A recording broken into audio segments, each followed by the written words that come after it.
Primera Tesalónica 4, versículos 1 y 2, dice así la palabra de Dios.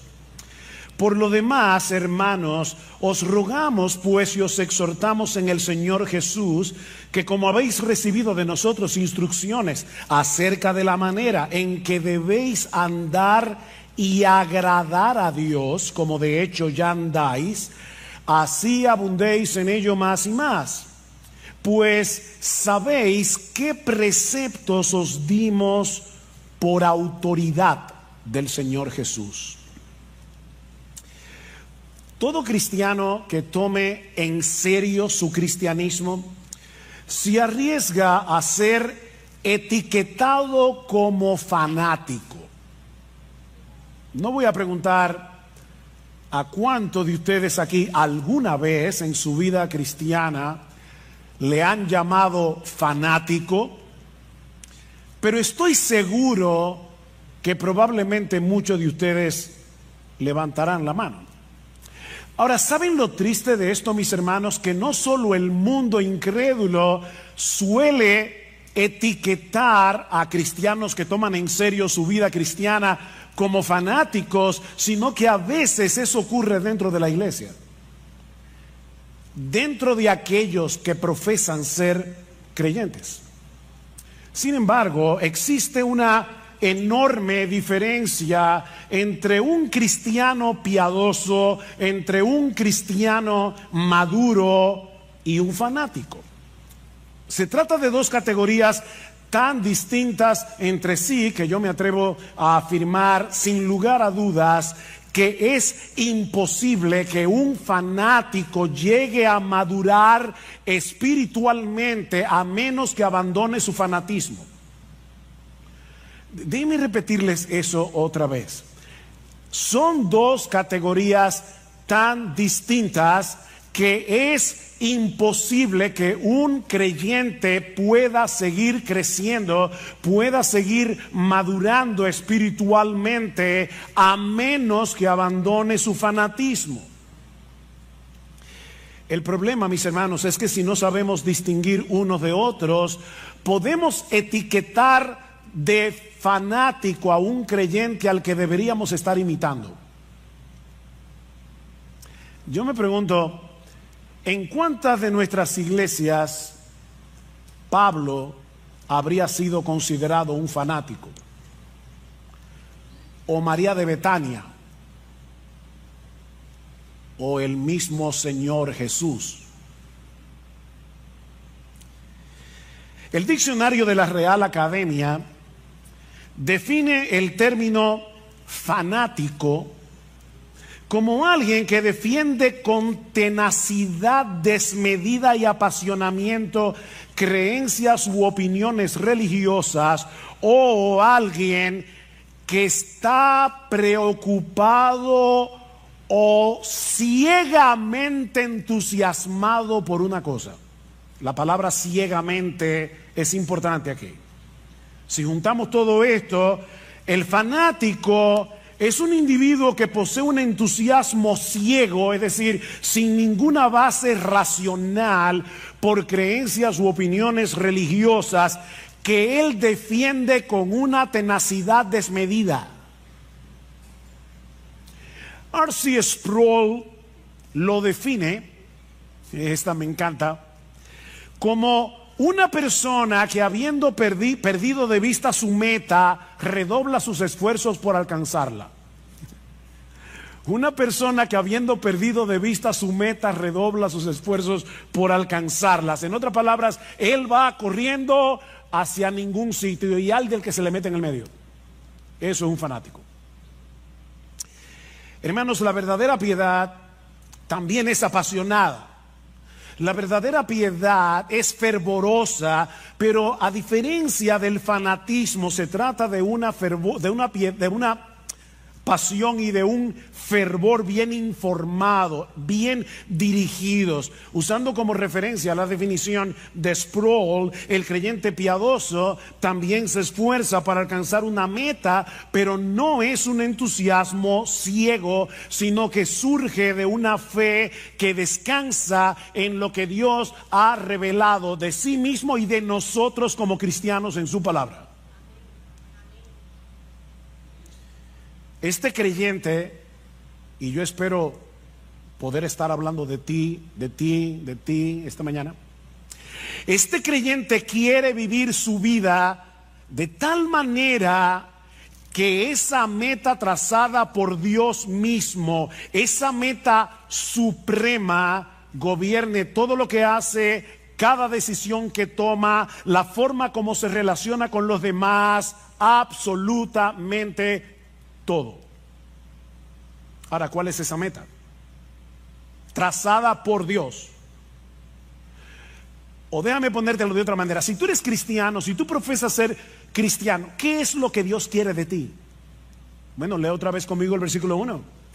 Por lo demás, hermanos, os rogamos pues y os exhortamos en el Señor Jesús, que como habéis recibido de nosotros instrucciones acerca de la manera en que debéis, no es una opción, no es una sugerencia, en que debéis andar y agradar a Dios, como de hecho ya andáis, así abundéis en ello más y más. La meta suprema del creyente, es decir, la tuya, si tú eres cristiano, es vivir para agradar a Dios. La meta suprema del cristiano es vivir para agradar a Dios. Eso era lo que Pablo les había enseñado a estos nuevos creyentes en Tesalónica. Vieron en el versículo 1, como dicen en la mitad, que como habéis recibido de nosotros instrucciones, o sea, ya ellos habían sido instruidos cuando Pablo, Silas y Timoteo visitaron la ciudad de Tesalónica por primera vez. Ahora, recuerden, hermanos, que Pablo y su equipo misionero solo estuvieron unas pocas semanas en Tesalónica antes de tener que salir de la ciudad por la persecución que se desató contra ellos. Y en ese breve tiempo, una de las cosas que ellos enseñaron a estos recién convertidos es que ellos debían vivir para agradar a Dios. De hecho, Pablo les recuerda en el capítulo 2, si van conmigo por favor al capítulo 2, en el versículo 10, Pablo dice: vosotros sois testigos y también Dios de cuán santa, justa e irreprensiblemente nos comportamos con vosotros los creyentes, así como sabéis de qué manera os exhortábamos, alentábamos e implorábamos a cada uno de vosotros como un padre lo haría con sus propios hijos, para que anduvierais como es digno del Dios que os ha llamado a su reino y a su gloria. Eso fue lo que Pablo, Silas y Timoteo le enseñaron a estos tesalonicenses recién convertidos en las pocas semanas que tuvieron allí. Compórtense como es digno del Dios que os llamó a su reino y a su gloria. Así que mi hermano, mi hermana, no importa si tú te convertiste hace 30 años, no importa si tú te convertiste hace 2 semanas, la meta suprema de tu vida debe ser agradar a Dios en todo lo que haces. La meta de tu vida es vivir como es digno de ese Dios que en una manera eficaz te llamó personalmente con nombre y apellido para que tú compartas su reino y su gloria. Te repito, yo no sé si te convertiste hace 30, 40, ahora en la actividad que teníamos con los nuevos hermanos de la iglesia que fueron recibidos recientemente. Les decía: bueno, mi nombre es Ugel Michelén, tengo 45 años de convertido. No importa. Y yo me convertí hace 6 meses. No importa. La meta tuya y la mía es exactamente la misma. Yo con 45 años, tú con 6 meses. Vivir para agradar a Dios. Vivir como es digno de ese Dios que nos llamó a ser parte de su reino y de su gloria. En otras palabras, como bien señala un comentarista, debemos vivir en este mundo caído, déjame ponértelo más fácil, según las directrices, los valores, las prioridades y la gloria de tu destino final. Eso fue lo que Pablo, Timoteo y Silas enseñaron a estos creyentes de Tesalónica tan pronto vinieron a Cristo en arrepentimiento y fe, y ahora que Pablo les escribe esta carta, les dice exactamente lo mismo. Versículo 1 otra vez: por lo demás, hermanos, os rogamos de nuevo y os exhortamos en el Señor Jesús de nuevo, que como habéis recibido instrucción cuando nosotros estábamos con ustedes personalmente en la ciudad, ahora les repito, vivan agradando a Dios. Otra vez, Pablo les ruega. Esa palabra significa pedir encarecidamente. Yo les pido encarecidamente, y luego los exhorta. Esta palabra tiene muchas acepciones en el idioma original, pero podemos traducirla aquí: os ordenamos, como un capitán lo hace con su tropa. Piénsenlo así: que vivan para agradar a Dios. Pablo era un buen pastor, y como un buen pastor, él se dirige a ellos con ternura: os rogamos, y con firmeza os ordenamos. ¿Ven? Ternura y firmeza al mismo tiempo. Y les recuerda que su ruego y su exhortación llevaban el sello de la autoridad del mismo Cristo. Os rogamos y exhortamos en el Señor Jesús. En otras palabras, como aquellos que hablan y escriben en el nombre del Señor Jesús. ¿Recuerdan la gran comisión? Jesús posee toda autoridad en el cielo y en la tierra, y Él es el que nos ruega y nos exhorta por medio de sus apóstoles y ahora por medio de su palabra, que tengamos como meta suprema en nuestras vidas vivir para agradar a Dios. Cuando queremos agradar a una persona, procuramos causarle satisfacción, complacerla, satisfacer sus expectativas, ¿no es así? Bueno, mis hermanos, nuestra meta en la vida, miren qué simple, es causarle satisfacción, es complacer, es satisfacer las expectativas de Dios. Esa es nuestra meta, según lo que Él nos ha revelado en su palabra, no según lo que a mí me parece. Nuestra meta, mis hermanos, no es agradarnos a nosotros mismos. Nuestra meta obviamente no es agradar al mundo. De hecho, Pablo nos dice en Gálatas capítulo 1 versículo 10 que no se puede vivir agradando a Dios y agradando al mundo al mismo tiempo. Eso no se puede. Dice: pues busco ahora el favor de Dios o el de los hombres, pregunta Pablo, o trato de agradar a los hombres. Pues si todavía agradara a los hombres, no sería siervo de Cristo. No se puede ser siervo de Cristo y vivir tratando de agradar a los hombres. Esas dos metas son incompatibles. Es como tratar de ir a Santiago y a Samaná al mismo tiempo. No se puede. Por otro lado, esta meta excluye vivir la vida cristiana en automático. ¿Y eso qué significa? Bueno, tratar de cumplir con una serie de reglas, de deberes, por las reglas y por los deberes en sí mismos. ¿Por qué tú viniste a la iglesia hoy? ¿Por qué cuando los hermanos estaban cantando tú estabas cantando? Porque es lo que se espera de ti como cristiano. Tengo que hacer esto porque eso es lo que que el cristiano está supuesto a hacer. No, mis hermanos, no. Hacemos lo que hacemos y dejamos de hacer lo que dejamos de hacer porque nosotros queremos agradar a Dios. Debiste haber venido a la iglesia porque a Dios le agrada que tú vengas. A Dios le agrada que tú vengas. Y eso hace toda la diferencia del mundo entre un fariseo y un cristiano. Entre un legalista y un cristiano. Dice John Piper, agradar a Dios no es simplemente un deber religioso. Es la esencia misma de la vida humana. O sea, oigan esto, hermanos, una persona, un ser humano que no está viviendo para agradar a Dios es como un reloj que no da la hora. Amigos que nos visitan de verdad, lo que voy a decir ahora no quiero sonar ofensivo, así que voy a tratar de ser lo más dulce, tierno, tranquilo que yo pueda.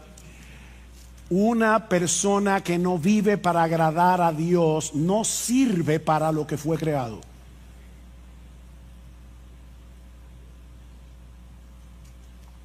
Porque agradar a Dios es la esencia de la vida humana. Y el ejemplo más evidente de esa realidad, obviamente, el modelo por excelencia es Jesús. Él es el modelo por excelencia de lo que significa ser humano. No olviden que sí, Jesús era verdadero Dios, pero cuando se encarnó, era verdadero hombre. Verdadero Dios, verdadero hombre.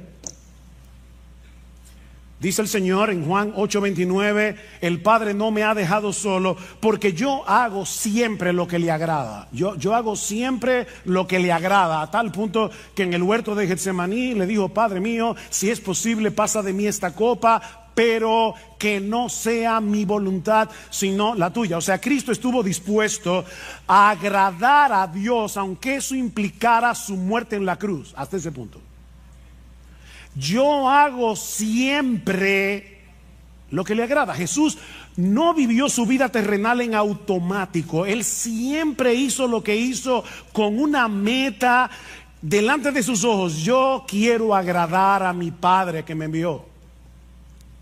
Bueno, pero eso es Jesús, que era un hombre perfecto, sin pecado, pero la realidad es que nadie puede agradar a Dios aunque lo intente, pastor.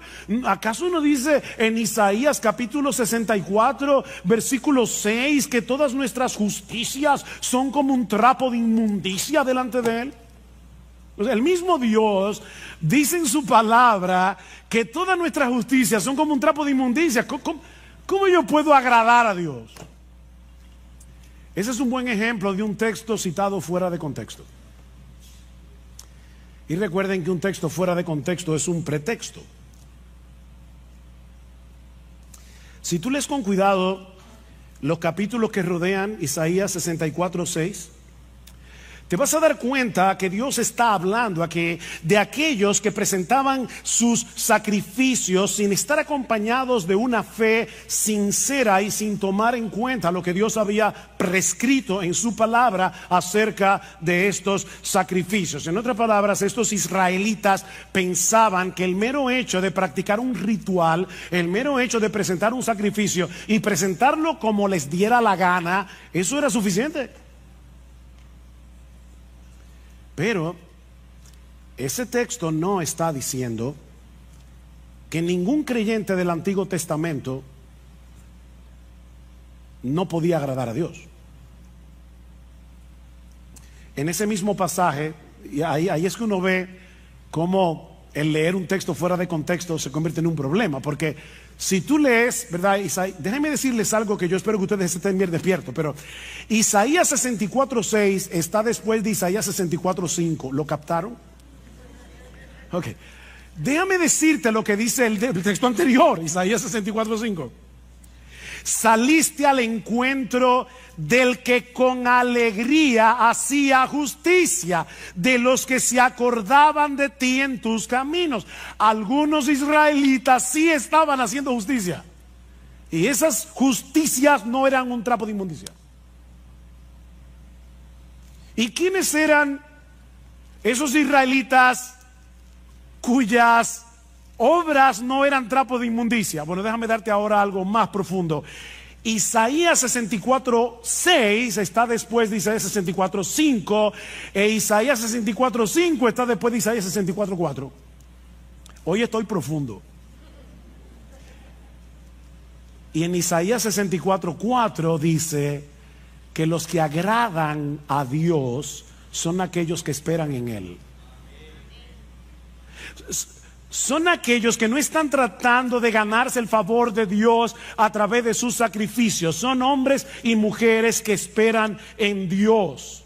De manera, mis hermanos, que si tú le estás predicando el evangelio a una persona que está tratando de ganarse la salvación, que está tratando de ganarse el cielo, está tratando de ganarse el favor de Dios a través de sus obras y no por medio de la fe, tú puedes citarle sin problemas Isaías 64:6 y decirle: ay, lamento decirte que todas tus obras de justicia son como un trapo de inmundicia delante de Dios, no te sirven para nada. Pero si estamos hablando con un creyente justificado solo por gracia, solo por Cristo y solo por medio de la fe, que en dependencia del Espíritu Santo está tratando de agradar a Dios, este versículo no aplica. No aplica. En el mismo texto en el que Pablo dice que la salvación es por gracia, por medio de la fe y no por obras, para que nadie se gloríe, Pablo termina diciendo que somos hechura suya, creados en Cristo Jesús para buenas obras, las cuales Dios preparó de antemano para que anduviésemos en ellas. El cristiano no está tratando de agradar a Dios para ganarse algo, no está tratando de agradar a Dios para ganarse el cielo, para ganarse su favor, sino porque ya fue favorecido de pura gracia, aunque él no lo merecía, porque él confió en la persona y la obra de Cristo. Este creyente quiere vivir para agradar a Dios, dependiendo de la misma gracia que lo salvó. ¿Ven? Él es salvo por gracia, obediente por gracia, hace buenas obras por gracia. Él está dependiendo de la misma gracia que lo salvó. 1 Corintios 15:10, Pablo dice: por la gracia de Dios yo soy lo que soy. Su gracia no ha sido en vano para conmigo. O sea, su gracia ha estado operando en mí para que yo haga todo lo que hago. Es su gracia. En otras palabras, yo quiero convencerte en esta mañana de que tú puedes agradar a Dios. Podemos agradar a Dios porque ya Dios nos capacitó para agradarlo y puso en nosotros por su Espíritu el deseo de hacerlo. Nos capacitó y nos motiva. Uno de los pasajes del Nuevo Testamento que mejor expresa esa misteriosa interacción entre el obrar de Dios y nuestro obrar, y de paso es uno de mis textos favoritos del Nuevo Testamento, es Hebreos capítulo 13 versículo 20 y 21, en una doxología donde Pablo expresa lo siguiente: y el Dios de paz, que resucitó de los muertos a nuestro Señor Jesucristo, el gran pastor de las ovejas, por la sangre del pacto eterno, os haga, ese buen pastor, os haga aptos en toda buena obra, para que hagáis su voluntad. Ahora el misterio: haciendo Él en vosotros lo que es agradable delante de Él por Jesucristo. Haciendo Él en vosotros lo que es agradable delante de Él por Jesucristo, al cual sea la gloria por los siglos de los siglos. Amén. Nuestro gran pastor no solo derramó su sangre por nosotros en la cruz para el perdón de nuestros pecados, sino que ahora Él continúa fortaleciéndonos, Él continúa capacitándonos internamente. Él continúa manteniendo viva nuestra fe para que podamos hacer lo que es agradable para Dios. Y insisto en lo de la fe porque la Biblia dice en Hebreos capítulo 11, versículo 6, que sin fe es imposible agradar a Dios. Él está obrando en nuestro obrar. Y a Dios le agrada ver la obra de su Hijo en nuestro obrar. O como dice Pablo en Filipenses 2:13, Él es el que está produciendo en nosotros el querer como el hacer por su buena voluntad. Esas obras que hacemos en unión con Cristo, en dependencia de Cristo, por el poder de Cristo, no son trapos de inmundicia. No son trapos de inmundicia. De manera que si tú eres un creyente, un verdadero creyente, no solamente puedes, es que tú debes vivir agradando a Dios. No vivas tu vida cristiana en automático, por inercia, haciendo ciertas cosas, dejando de hacer otras, porque eso es lo que se espera de una persona que dice ser cristiana. O sea, no sea como el esposo que el día del aniversario le lleva un ramo de rosas a su esposa porque vio en un anuncio que esa era una de las cosas que un esposo puede hacer para que la esposa no tenga malas el día del aniversario. Ay, gracias mi amor por ese ramo de rosas. No, no te preocupes, es mi deber. Mira, créeme, a tu esposa no le va a hacer ninguna gracia. Porque lo que hace feliz a tu esposa no es el ramo de rosas, es tu deseo de agradarla. Como ella entiende, ¿verdad? El agrado.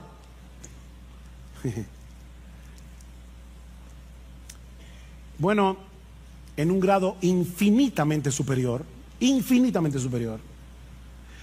todo aquel que sabe que fue elegido por Dios el Padre para salvación desde antes de la fundación del mundo, todo aquel que sabe que Dios el Hijo derramó su sangre en una cruz para el perdón de nuestros pecados, todo aquel que sabe que Dios, el Espíritu Santo, le cambió su corazón, le dio nueva vida para que pudiera arrepentirse y creer en Cristo, debe anhelar de todo corazón vivir para agradar a aquel que lo amó de ese modo.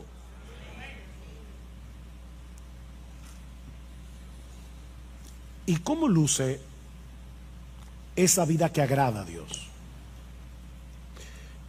O planteándolo de otro modo, ¿cómo podemos los creyentes vivir de tal manera que Dios se agrade con nosotros? Bueno, en el resto del pasaje, hasta el versículo 12, Pablo va a decir algunas cosas que vamos a estudiar más adelante. Eso incluye la pureza sexual, versículos 3 al 8. Una de las cosas que vamos a ver allí es cómo nosotros podemos vencer la impureza sexual, la inmoralidad sexual. Pablo habla de eso en ese texto. Pero la pureza sexual es algo que agrada a Dios. En los versículos 9 al 10 vemos que el amor entre los hermanos es algo que agrada a Dios. Y ahora sorpréndete, en los versículos 11 y 12 vemos que a Dios le agrada ver a una persona siendo responsable en su trabajo. ¿Tú sabías eso? Que cuando tú eres responsable en tu trabajo, a Dios le agrada eso. Eso lo vamos a ver en el texto. Yo no me estoy inventando nada. Así que en este pasaje vemos que la pureza sexual, el amor entre los hermanos, el amor creciente entre los hermanos y la responsabilidad laboral son cosas que agradan a Dios.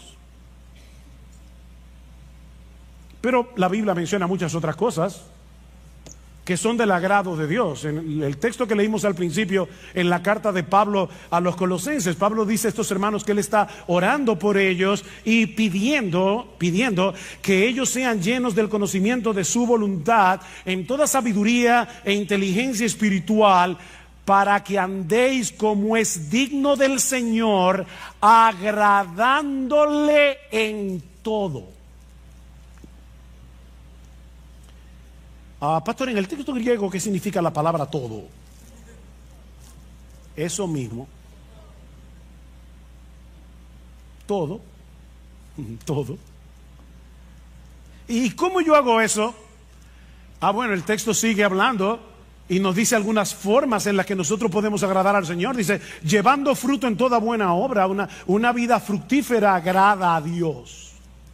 Sobre todo el fruto del Espíritu Santo, que es desarrollar en nosotros el carácter de Jesús, ¿verdad? Amor, gozo, paz, paciencia, benignidad, bondad, fe, mansedumbre, templanza. En la misma medida en que tú te pareces más a Jesús y menos a ti, Dios se agrada. Creciendo en el conocimiento de Dios, dice Pablo. Lo que agrada a Dios no es que llenemos la cabeza de teología, de informaciones, es que crezcamos en nuestro conocimiento de Él para disfrutar de una mayor intimidad con Él. A mí me encanta leer biografías, es una de mis secciones de lecturas favoritas. Me encanta leer biografías. Recientemente estuve leyendo, he leído 2 biografías en este año. La biografía de R.C. Sproul, que murió hace recientemente, y la biografía de Tim Keller, que también murió hace relativamente poco tiempo. Yo tuve la oportunidad de saludar a esos 2 hombres en diferentes eventos. Ahora, si ustedes me preguntan, ¿tú conociste a R.C. Sproul? Mi respuesta, no. ¿Tú conociste a Tim Keller? No. Yo tengo información acerca de ellos 2, pero yo no los conocía. Bueno, se puede tener información de Dios y no conocer a Dios. Pero Pablo sigue diciendo, o sea, la vida fructífera agrada a Dios, crecer en el conocimiento de Dios, obviamente agrada a Dios. Pregúntale a tu esposa, esposo, si a ella no le agrada que tú crezcas en tu relación con ella. Pero en tercer lugar, fortalecidos con todo poder conforme a la potencia de su gloria, para toda paciencia y longanimidad, es decir, para toda paciencia y perseverancia, sobre todo en medio de las presiones, en medio de las pruebas. ¿Sabes qué, mi hermano? Cuando tú estás sufriendo, cuando tú estás en medio de una gran aflicción y por obra del Espíritu Santo en ti que te capacita, tú soportas la aflicción en el poder que viene de Dios. Eso agrada a Dios. Ese texto me fue una tremenda bendición esta semana.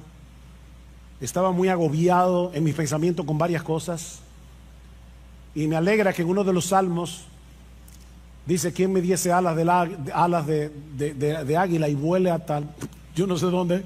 ¿Verdad que hay momentos que uno quiere desaparecerse del mapa? ¿O a ti no te pasa? Y con ese sentimiento en mi corazón, créame, vino ese texto a mi mente.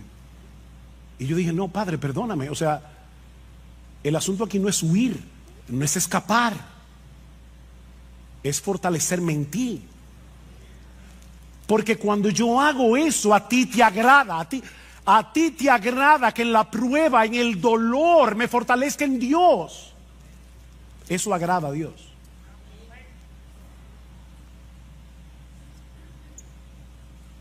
Y sigue diciendo: con gozo, dando gracias al Padre que nos hizo aptos para participar de la herencia de los santos en luz. En otras palabras, una vida gozosa y agradecida agrada a Dios. Una vida con gozo y con gratitud agrada a Dios.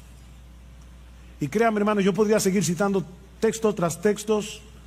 Pablo dice en Romanos capítulo 12, versículo 1, que presentar nuestros cuerpos en sacrificio vivo sobre la base de lo que Cristo hizo por nosotros en el Evangelio. Os rogamos por las misericordias de Dios. Cuando presentamos nuestro sacrificio, nuestro cuerpo en sacrificio vivo, eso agrada a Dios.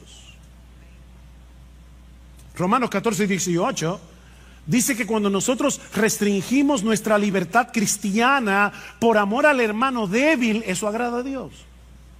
Dicen Romanos 14, 18, dice, porque el que en esto sirve a Cristo, o sea, en restringir tu libertad, yo sé que yo puedo hacer esto, pero aquí está mi hermano débil, puedo llevarlo a él a pecar, me voy a restringir de mi libertad.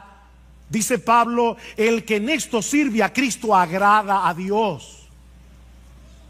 Y más adelante en Romanos 15 dice: cada uno de nosotros agrade a su prójimo en lo que es bueno para edificación, porque ni aun Cristo se agradó a sí mismo. El Hijo de Dios, el que sí podía vivir para agradarse a sí mismo porque es Dios, decidió no agradarse a sí mismo.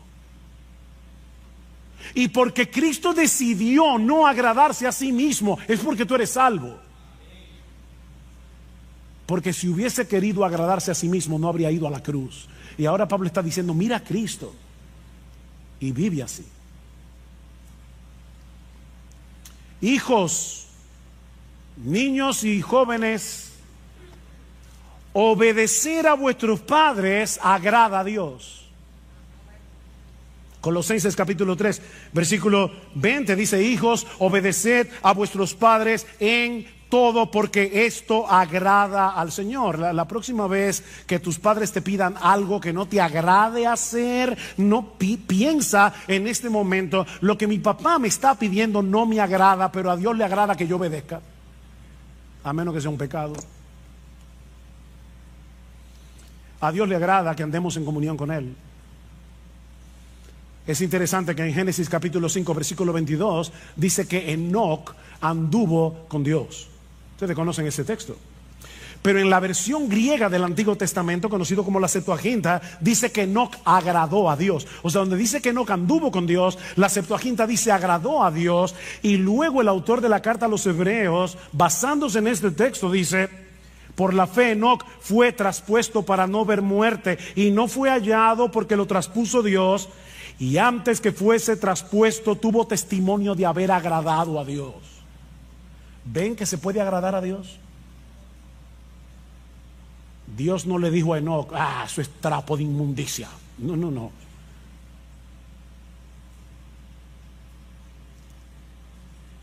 A Dios no le agrada que tú tomes tu Biblia y la leas como un fariseo porque hay que leer la Biblia.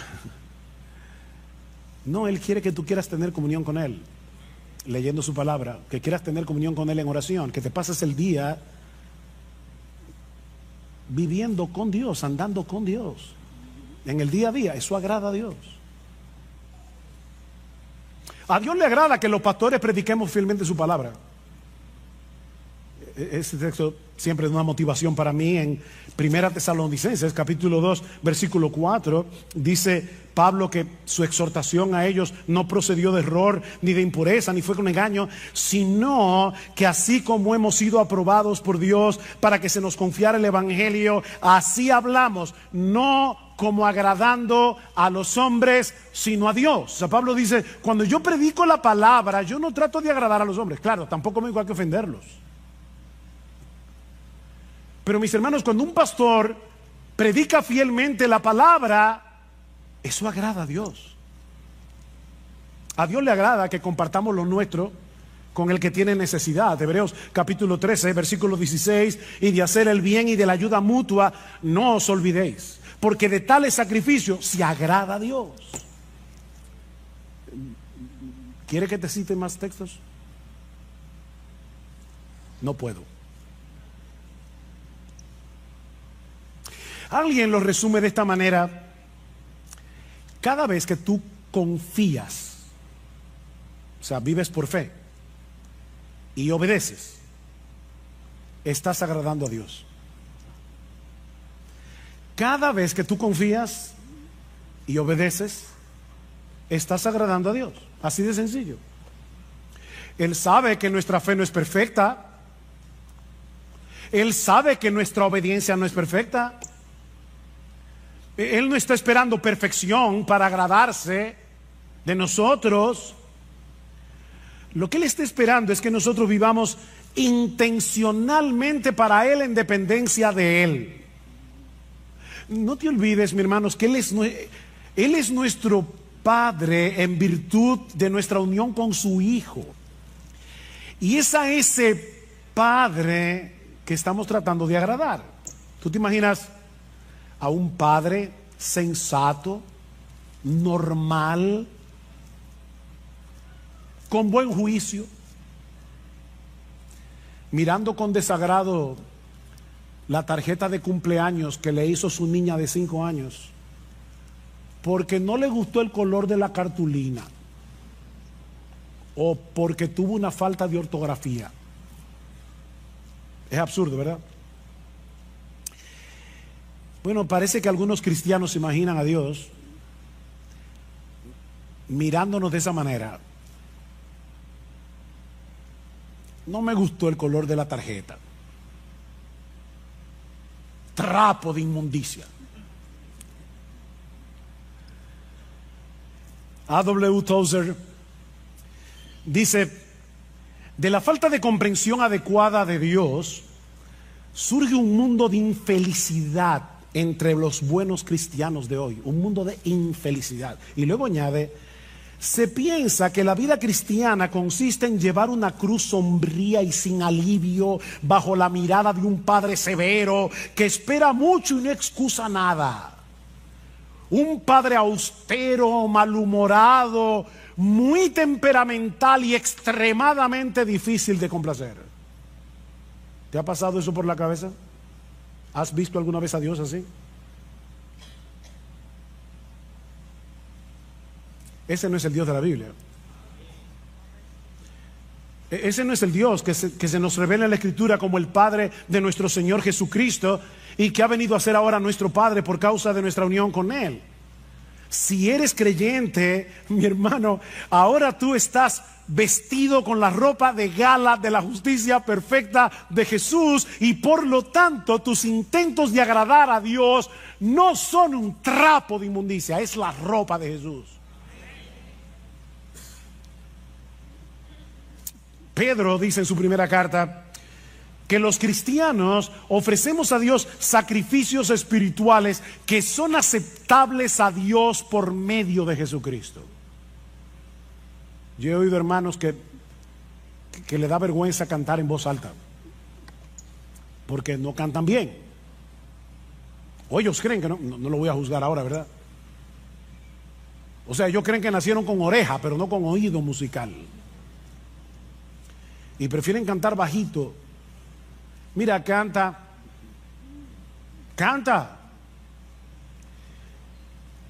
Que tus gallos y tus desafines son lavados por la sangre de Jesús antes de que lleguen al oído del Padre. Tus sacrificios espirituales son aceptables delante de Dios por Jesucristo. Ahora, no me malentiendan, yo no estoy diciendo que podemos darle a Dios cualquier cosa y vamos a esperar que Él se contente con eso. No, yo no estoy diciendo eso. Lo que estoy diciendo, mis hermanos, es que tú y yo, si somos cristianos, debemos entregarle toda nuestra vida viviendo intencionalmente para agradarle a Él, pero sabiendo de antemano que la perfección de Jesús cubrirá todas nuestras imperfecciones. Eso es lo que estamos diciendo. Pero vive para agradar a Dios.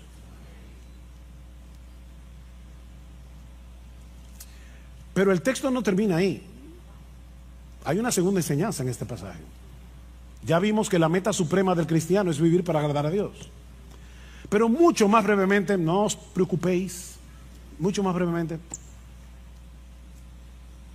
este texto también nos enseña que vivir para agradar a Dios es una meta en constante crecimiento. ¿Qué dice el texto? Por lo demás, hermanos, os rogamos, pues os exhortamos en el Señor Jesús, que como habéis recibido de nosotros instrucciones acerca de la manera en que debéis andar y agradar a Dios, como de hecho ya andáis, así abundéis en ello más y más. Que abunden en eso. La iglesia en Tesalónica era inusual en muchos sentidos. Estos creyentes estaban en un medio sumamente hostil para el cristianismo, rodeados de paganismo y de inmoralidad. Imagínense un grupo de nuevos creyentes en Nueva York, en el Bronx, pleno Manhattan, o en la ciudad de Londres, o cualquiera de esas ciudades súper secularizadas del día de hoy. Así era Tesalónica.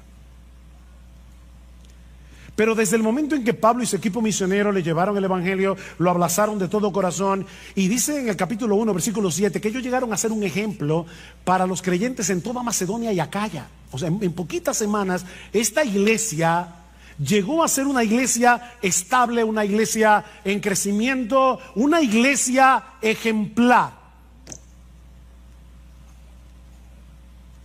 Pero Pablo está empeñado en que no se estancaran espiritualmente. Ya estaban tomando en serio sus vidas cristianas. Ven al versículo 1 otra vez. Dice, como de hecho ya andáis. Ven el paréntesis. Dice, yo les exhorto a que vivan así. De hecho, ustedes están viviendo así. Pero abunden en eso. Abunden en eso. Pablo quiere que la fe de estos hermanos, su piedad, sea desbordante. ¿Qué es lo que significa la palabra abundar? Que desborde, como un río. Es la misma palabra que aparece tanto en capítulo 3, versículo 12, como en el capítulo 4, versículo 9 y 10, cuando Pablo dice, ustedes ya se aman mutuamente, pero abunden en eso. Ámense más. Crezcan en su amor. Estiren el corazón. Bueno, lo que Pablo está diciendo es, ya ustedes están viviendo una vida que agrada a Dios. Ya lo están haciendo. Wow, qué elogio para una iglesia. Pero no se den el lujo de quedarse donde están. No se den ese lujo. Iglesia Bíblica del Señor Jesucristo, la vida cristiana es una vida en constante crecimiento. ¿Saben por qué? Porque la meta es llegar a ser igualitos a Jesús. Y eso nunca va a pasar de este lado del cielo. La meta es parecernos a nuestro precioso Señor. En ese sentido, el mismo Pablo es un buen ejemplo a imitar. Escribiendo a los filipenses, Pablo, hermano, Pablo. Algunos dicen que después de Jesús no ha habido en toda la historia de la iglesia un cristiano como Pablo. No ha habido un predicador como Pablo. No ha habido un hombre más apasionado con el evangelio que Pablo. No ha habido un hombre más capaz de sufrir por Cristo que Pablo. Y Pablo dice, yo sigo avanzando por ver si logro asir, o sea, agarrar, aquello para lo cual yo también fui asido por Cristo Jesús. Cristo me agarró para algo. Y mi meta es cumplir eso para lo que Cristo me agarró. Yo no sé para qué Cristo te agarró a ti, mi hermano, pero escucha a Pablo, dice, hermanos, yo mismo no pretendo haberlo ya alcanzado, pero una cosa hago. Un hombre de una sola cosa, una sola meta, una cosa hago, olvidando ciertamente lo que queda atrás y extendiéndome a lo que está delante. Prosigo a la meta, al premio del supremo llamamiento de Dios en Cristo Jesús. ¿Han visto esos corredores cuando están llegando a la meta, sacan el pecho para ser los primeros que rompan la cosa esa, no sé cómo se llama, la cinta? Bueno, eso es lo que Pablo está diciendo. Yo estoy corriendo, pero es con el pecho afuera. Yo quiero romper esa cinta. Bueno, si Pablo no pretendía haberlo alcanzado, saca tu conclusión. Mis hermanos, eso no es fanatismo. Eso no es fanatismo. Yo le dije al principio, me pregunto si Pablo hubiera sido considerado como un fanático por cristianos de una iglesia. Es que tú sabes que Pablo es como que, yo no sé, como que se coge la cosa muy en serio. De verdad, yo creo que Pablo hubiera sido considerado como fanático en nuestras iglesias. Pero mis hermanos, eso no es fanatismo, eso es cristianismo, puro y simple. Ni siquiera quiero que piensen en cristianismo radical. No, quítenle lo radical. Eso es cristianismo sin apellido. Eso es ser cristiano. Vivir para agradar a Dios. Eso es ser cristiano. Ese no es el privilegio de unos cuantos cristianos super espirituales. Una casta que hay en la iglesia. Me llama la atención que escribiéndole a los corintios, nada más y menos que a los corintios, era una iglesia tan madura, una iglesia llena de problemas. Y en esa carta Pablo compara la vida cristiana práctica con una carrera. ¿Y saben lo que Pablo le dice a esos cristianos de Corinto, de una iglesia tan mala? Corran esta carrera de tal manera que si uno solo va a ser el que se lleve el premio, que seas tú. Vive así. Estamos aquí todos juntos en esta carrera. IBCJ, miembros de IBCJ, todos estamos aquí corriendo. Y ya nos anunciaron que uno solo se va a llevar el premio. Uno solo. Mira, corre. Ah, no. Yo sé que va a ser, seguro que va a ser uno de los pastores. No. Porque el mismo Pablo dice en ese texto: yo sigo corriendo y trato de correr bien, no sea que habiendo sido yo heraldo para muchos, después yo sea descalificado en la carrera. Cualquiera de nosotros puede ser descalificado aquí. Corre tú, mi hermano, mi hermana, corre tú, como si fueras el único que fuera a llevarte el premio. ¿No sabéis que los que corren en el estadio, todos a la verdad corren, pero uno solo se lleva el premio? Le dice Pablo a estos creyentes: corred de tal manera que lo obtengáis.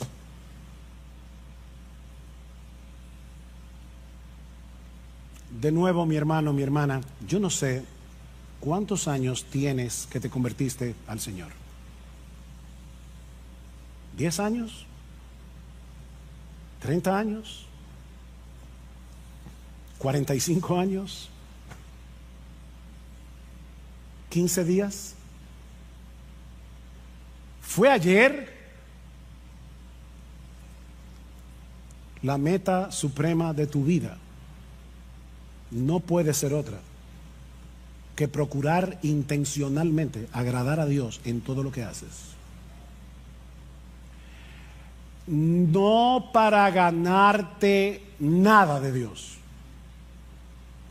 no para ganarte su favor, no, sino porque ya fuiste favorecido gratis por causa de Jesús.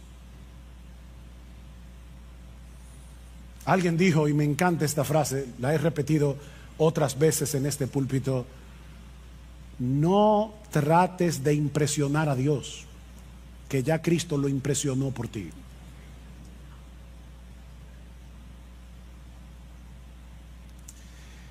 Para ponerlo de una manera que los niños que están aquí puedan entenderlo: niños, cuando nos convertimos a Cristo,